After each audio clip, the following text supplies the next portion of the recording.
പശ്ചിമേഷ്യ വീണ്ടും ഒരു വലിയ യുദ്ധത്തിന്റെ വക്കിലാണ്. 2026 മാർച്ച് മാസം ലോകം ഉറ്റുനോക്കുന്നത് ലെബനൻ അതിർത്തിയിലേക്കാണ്. വർഷങ്ങൾ നീണ്ട അസ്വസ്ഥതകൾക്കൊടുവിൽ ഇസ്രയേൽ സൈന്യം ലെബനനിലേക്ക് കരമാർഗം പ്രവേശിച്ചിരിക്കുന്നു.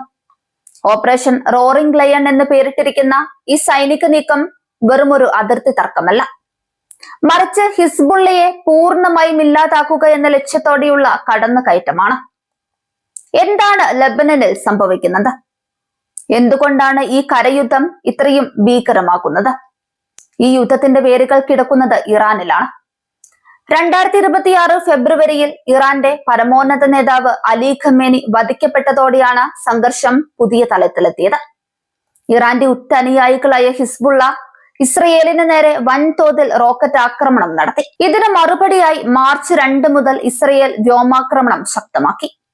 എന്നാൽ വ്യോമാക്രമണം കൊണ്ട് മാത്രം ഹിസ്ബുള്ളയെ തളയ്ക്കാനാവില്ലെന്ന് കണ്ട ഇസ്രയേൽ മാർച്ച് 16 തങ്ങളുടെ ടാങ്കുകളും കാലാൽപ്പടിയും അതിർത്തി കടത്തിവിട്ടുകൊണ്ടിരിക്കുകയാണ്. ഈ കരയുദ്ധം ഇത്രയും വേഗത്തിലാക്കാൻ മറ്റൊരു കാരണം കൂടിയുണ്ട്. ഇസ്രയേലിന്റെ ആണവ ഗവേഷണ കേന്ദ്രം സ്ഥിതി ചെയ്യുന്ന ദിമോണ മേഖലയ്ക്ക് നേരെ നടന്ന ആക്രമണം. ഇറാന്റെയും ഹിസ്ബുള്ളയുടെയും മിസൈലുകൾ ഡിമോണയ്ക്ക് സമീപം പതിച്ചു. ഇത് ഇസ്രയേലിന്റെ അസ്തിത്വത്തിന് നേരെയുള്ള വെല്ലുവിളിയായി അവർ കണ്ടു.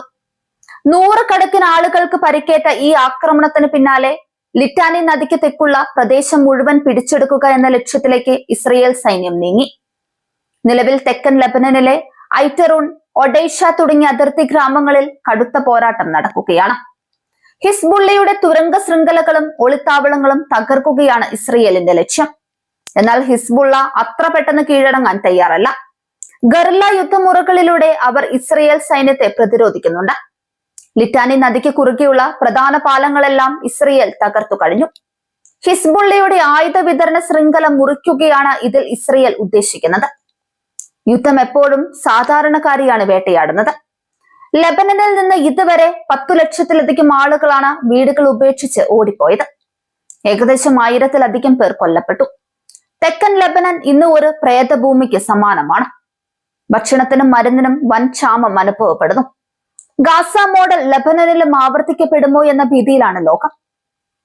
ഈ യുദ്ധം എവിടെ അവസാനിക്കുമെന്ന് ആർക്കും അറിയില്ല.